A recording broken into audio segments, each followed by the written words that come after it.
This is a clip from a recent Pops live stream or video. Make sure you are subscribed so you don't miss the next one. The other big news, which should have been no surprise, we talked about Superman here on this channel. I've been guest on other shows. There was a deleted scene involving Brainiac.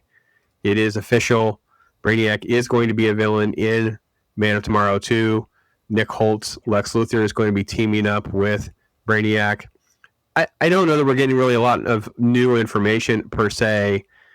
Shouldn't be a surprise. Almost like a little late to the party getting the Brainiac stuff in there. I don't know, James. What was your thoughts on the first Superman, and what are your thoughts on seeing Brainiac coming to the screen? Well, I didn't even bother to go see the movie. There was nothing in it that I saw in any trailers, nothing I saw in any early reviews of it that told me that I had to go out and see this movie. And again, based on everything I've seen since then, a lot of people, the movie they say is just kind of meh.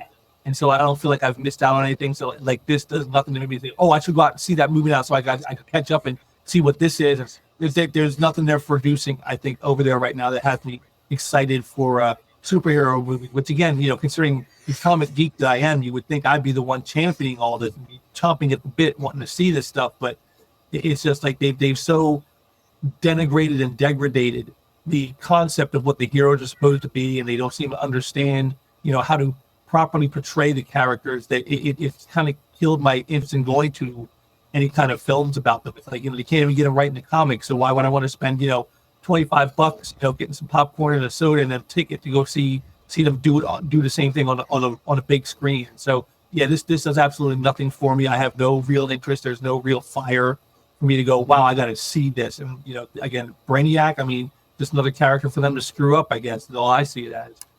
Okay, all right. Tay, any optimism out of you?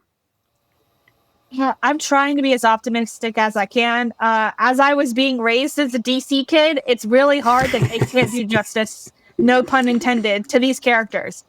Because they've tried over and over and over and over again with this stuff. And it's just, it blows my mind that they just can't put it on screen with it and pull it off with not even with the original trio. And I think when we covered that film, we really talked about how we enjoyed one of the back end characters, which was Mr. Terrific, more than we enjoyed anything else. Yep. And just like everything else when it comes to superheroes, I enjoy seeing them. I keep the child mindset whenever I do go see them so that I'm not criticizing it. Sometimes, depending on the circumstances of early reviews, we don't see them until they come out. It's hard for me to enjoy the Superman and all of that with the newer stuff that's come out over the last few years, just because they don't do what I would hope that they would do with some of my characters, or bring in people that are new on screen instead of doing a repeat over and over again. So I don't know. We'll see what happens with it. Brainiac is just another person, so it doesn't necessarily mean that they'll do really well just because they're introducing a villain that we haven't really put on the forefront yet. But we'll kind of play it by ear and go from there. And if we watch it, we watch it.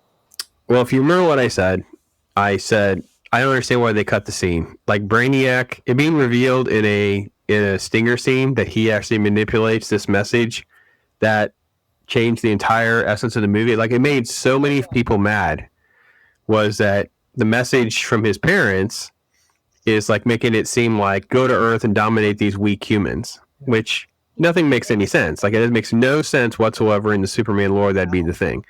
I don't even feel like that was part of the story. I think it's something that got cut and they shouldn't have cut it.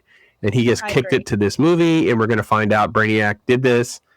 The problem is they didn't tease Brainiac in the Stinger. Like, I don't understand. Like, so yeah. I'm happy. I'm not shocked at all. At least there is confirmation. The one thing I'll tell you that I've noticed is this has landed like a lead balloon on social media in the last 24 hours. I don't see anyone talking about this yet. Maybe it'll get some legs in the course of the week. It's just happening too late in the week, I think, is also part of the problem. But maybe we'll get something. Nerdrotic has a massive show on Friday, so maybe his show will pick it up, and that will get everybody copying that or whatever. And I won't be able to get this clip out as fast as it's breaking because we're recording this on a Friday. By the time I get it out, it won't be until tomorrow.